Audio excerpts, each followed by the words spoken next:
Imagine a pandemic. And I know, we're all tired of thinking about them.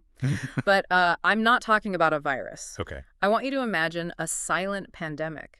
It isn't biological. It doesn't spread through a cough. But it is spreading exponentially, and it's exploiting all the cracks in our world. And here's the kicker.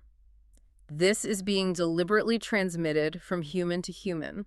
That is a pretty dystopian way to start us off. It sounds like the tagline for a new sci-fi movie. It really does, doesn't it? Yeah. But we aren't reviewing fiction today. We are diving into The Age of Unpeace, How Connectivity Causes Conflict by Mark Leonard. Ah, okay. And the reason I grabbed this book is that it fundamentally challenges the story we've told ourselves for the last 30 years. It sort of attacks the whole operating system of the modern world. That's right. I mean, since the end of the Cold War, the dominant narrative has been that globalization is, inherently a force for peace. Right, the whole Golden Arches theory of conflict prevention. Exactly. The idea Thomas Friedman made famous. The theory was, if two countries both have a McDonald's, they won't go to war. They'll be too busy managing their supply chains to bother with tanks. Right. But Leonard's book argues the complete opposite. He says that promise is broken. It's not just broken, he's saying that connectivity actually causes the conflict. And that is the core mission of this deep dive. To figure out how the very things that were meant to bind us together, our phones, our trade routes, have been turned into weapons. To understand that, we have to start with this term he coined, unpeace. Because when I look at the news, it feels like conflict, but it definitely doesn't look like World War II. It's messier. It is much messier.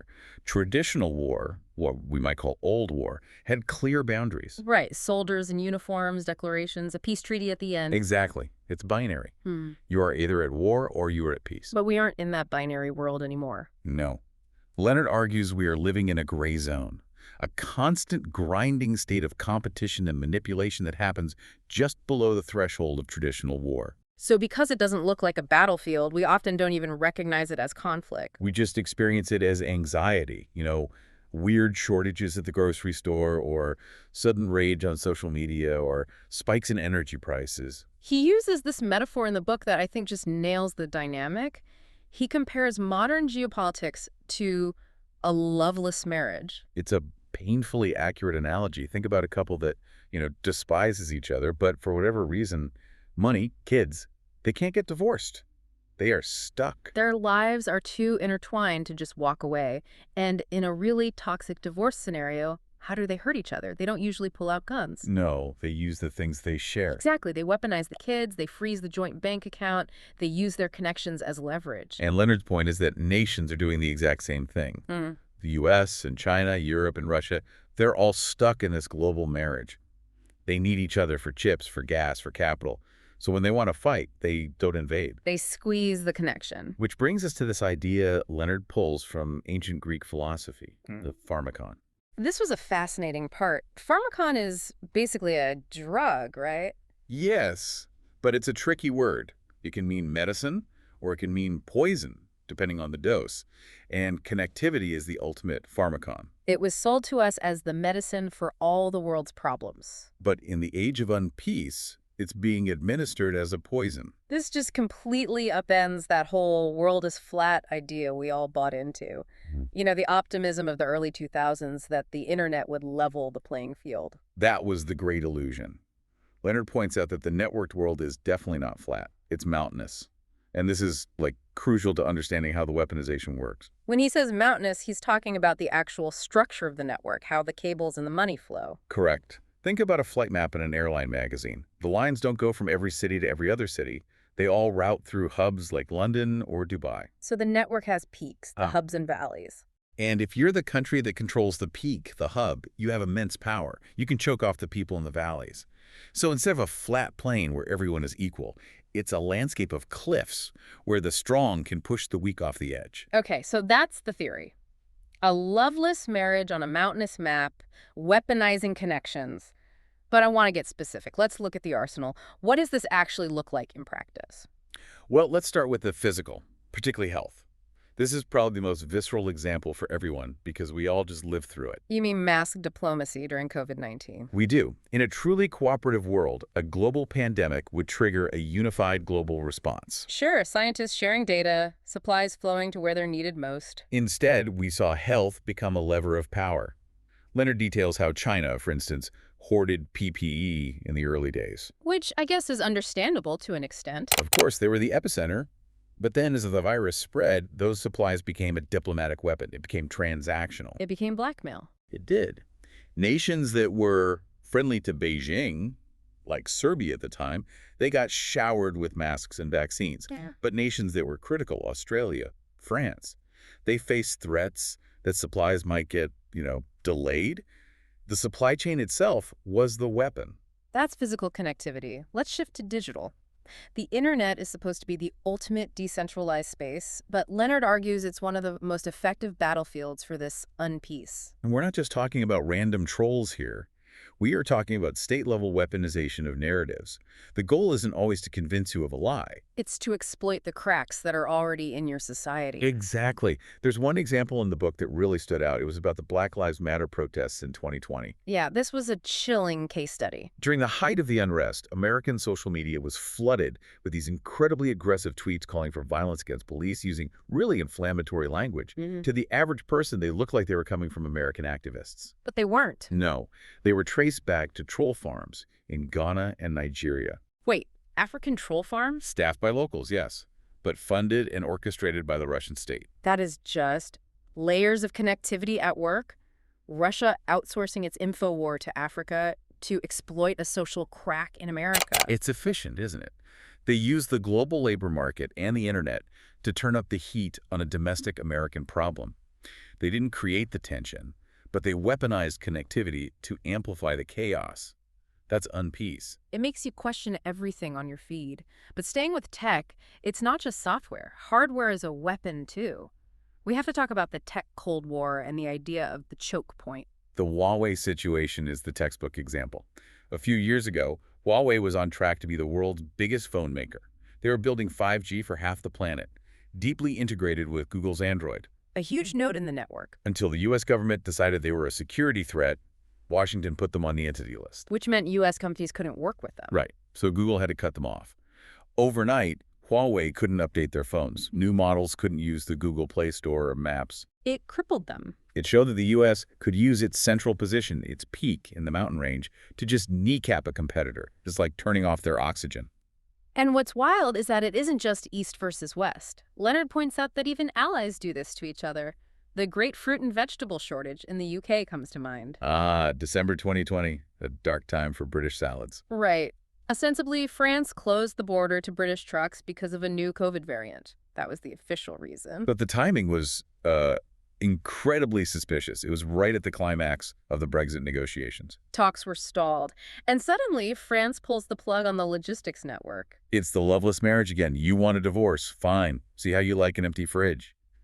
It was a power move using infrastructure as the lever. So we've covered health and digital. Now there's the third category, which is maybe the most cynical, using human beings, migration as a weapon. This is hard to read about. Leonard describes how leaders like President Erdogan in Turkey or Lukashenko in Belarus have used actual human beings as pawns. We saw this with the Syrian refugee crisis. We did. Erdogan explicitly opened the borders at one point. He encouraged refugees to head for Greece and Europe. The message to the EU was clear. Pay up, support me, or I will flood you with migrants. And the crazy thing is, it works. It works because the EU is terrified of uncontrolled migration. Leonard notes this tactic has been used over 75 times recently. In a connected world, the fear of the other flowing across your border is a powerful button to push. It's just overwhelming when you stack all these examples up, but I want to pivot to the why. Why does all this connectivity make us so angry? You'd think seeing how other people live would make us more empathetic. Ideally, yes. That was the theory. But Leonard digs up a prediction from Friedrich Nietzsche, the 19th century philosopher, that explains why that fails. Oh, right. Nietzsche predicted that as communication expanded, we would enter an age of comparison. An age of comparison, exactly. It's Instagram envy, but on a planetary scale. That's precisely it. In the past, you compared your life to your neighbor. The gap probably wasn't that huge. Now you open your phone and you are comparing your life to the most privileged, successful, filtered people on the planet. Or to completely fictionalized versions of them. Right. And this creates what Leonard calls a floating epidemic of envy. It's not just, I want that car. It breeds this deep sense of grievance. Why did they have that and I don't? And this isn't just a personal mental health thing. This bleeds directly into politics. It drives politics entirely. This constant comparison leads to a feeling of a loss of control. People feel like their lives are being dictated by algorithms they don't get, by supply chains they can't see, by elites in distant cities. So a slogan like "Take Back Control." It wasn't just catchy. It tapped into this fundamental psychological state of the Age of Unpeace. People feel the world is spinning away from them. And so the political divide shifts. It's no longer really left versus right. It's about open versus closed. Do we embrace the chaos of connection, or do we pull up the drawbridge? That is the defining political battle. And this battle is being fought by three very different players. Leonard calls them the three empires of connectivity. This was a really useful framework for me. We have Washington, Beijing, and Brussels, and they all play the game with a different philosophy. Let's break them down. First up, Washington. Washington acts as the gatekeeper. Their power comes from controlling the central nodes. The mountain piece. They own the biggest ones. They control the global financial system through the dollar, and they control the surveillance architecture of the internet. So their strategy is basically, we decide who gets into the club. Yes, if you break the rules, they can shut you out. Sanctions, banking bans, they use the hubs to police behavior. They don't need to build new roads, they just control the tolls on the existing ones. Okay, that's the gatekeeper. Then we have Beijing. Beijing plays a relational game. Think of them as the Middle Kingdom, trying to put itself back at the center of the web. Their main weapon is the Belt and Road Initiative. The massive infrastructure project. Building ports, railways. It's physical and digital wiring. Their goal is to make other countries dependent on them. It's not about enforcing rules like the U.S. It's about binding you to them so tightly you can't leave. Gives a very firm hug. A very firm hug. By owning the infrastructure, they ensure all roads literally lead back to Beijing. And finally, Brussels. Now, Europe isn't usually seen as a superpower in the same way. No massive army, no single president. But Leonard argues Europe is a massive empire of connectivity because it is the rule maker. The rule maker, how does that work without an army? It works through something called the Brussels effect. The EU is the world's largest single market.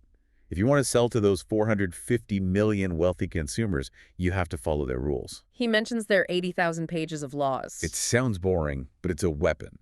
Europe forces companies like Apple or Facebook to change their standards, not by threatening them, but by saying, if you want access to our market, here is the rule book. And because the market is so valuable, companies just adopt EU rules globally. Bureaucracy is their superpower. So we have the gatekeeper US, the connector China, and the rule maker Europe, all fighting for dominance.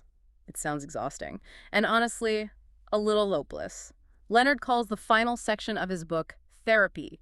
Why therapy and not divorce? Because, as we said with the marriage metaphor, divorce is impossible.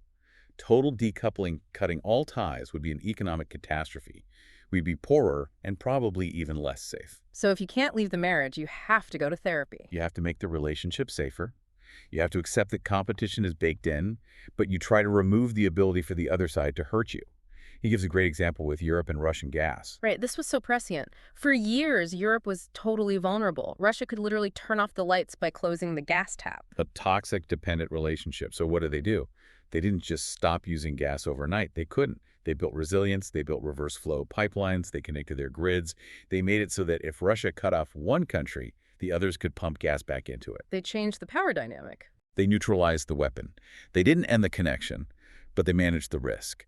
And that is the therapy Leonard is talking about. We need to do that for everything. Data, medical supplies, microchips. It's about managed globalization instead of just letting it run wild. But, and here's the rub, that sounds expensive. It is expensive. And that brings us to the big question for all of us, for you listening. Yeah, this is the part I've been chewing on. If we want this therapy approach, we have to pay for it. Managed globalization means redundancy. It means your iPhone might cost more because the supply chain isn't just the cheapest possible one, but the safest one. It means maybe you can't get every vegetable you want in December. It means friction. It means things aren't as seamless and instant as we've been trained to expect. But the alternative is the chaos we've been describing, the blackmail, the envy, the shocks. So the final question really is this. If the great divide of the 21st century is no longer left versus right, but managed safely versus unmanaged chaos, are you personally willing to accept the cost? Are you ready for a little less convenience, for a little more peace? Or will we keep demanding the cheap, instant connection that fuels the conflict? That is the question of the Age of Unpeace. A huge thank you to Mark Leonard for the Age of Unpeace, the source of all this anxiety and insight. And thank you for listening to this deep dive. We'll be back next time to unpack another stack of sources. Until then, stay connected. But maybe, carefully. Safe travels in the mountains.